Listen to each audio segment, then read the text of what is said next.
Madam आज आपण पुस्तक महोत्सव आहे ते भेट दिलेले आहे ते मग कसं आपलं अनुभव आहे? काय सर्वप्रथम मी आपल्या महाराष्ट्राचे आराध्य दैवत आणि हिंदवी स्वराज्याचे संस्थापक श्री छत्रपती शिवाजी महाराज यांची आज जयंती आहे. तर त्यानिमित्त मी सर्वप्रथम आपल्या बदलापूरमधील सर्व नागरिकांना शिवजयंतीच्या हार्दिक शुभेच्छा देते. आणि छत्रपती शिवाजी महाराज जयंती ही पूर्ण बदलापूर ते पूर्ण देशामध्ये साजरी केली जाते. तर त्यांचे विचार, महाराजांचं पण चारित्र्य वगैरे आज या पुस्तक महोत्सवाच्या निमित्ताने मी सांगू इच्छिते की मी इथे एक फेरी मारली. तिथे मला सगळ्या प्रकारची पुस्तकं दिसली. अगदी लहान मुलांपासून महिलांसाठी, परत आजीबाईचा बटवा, परत राजकारण्यांसाठी असं सर्व प्रकारची पुस्तकं इथे दिसतात. तर या पुस्तक महोत्सवाचे जे तुम्ही आयोजन केले ते खूप चांगल्या पद्धतीने केलेलं आहे. आणि या प्रभागातील स्थानिक नगरसेविका म्हणून हा प्रभाग या माझ्या प्रभागामध्येच हे पुस्तक महोत्सव दरवर्षी आयोजित केला जातो.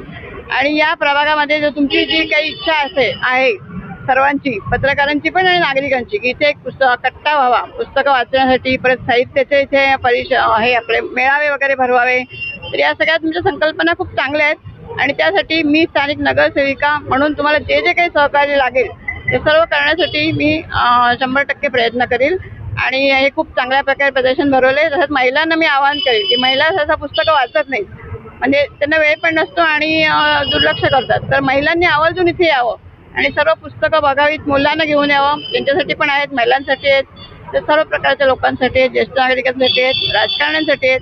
आणि मुंबईला वगैरे काही काही पुस्तकं मिळत नाही आपल्या इथे, तर ते मुंबईला वगैरे जाऊन आपल्याला आणावी लागतात विकत. त्यापेक्षा इथे येऊन जर तुम्ही ती पुस्तकं खरेदी केली तर तुम्हाला त्याचा खूप फायदा होईल. आणि या व्हॉट्सअपच्या युगात पुस्तकाला वाचाल तर वाचाल असं म्हटलेलं आहे थोडा मोठ्याने, तर ते खरोखरच खरं आहे.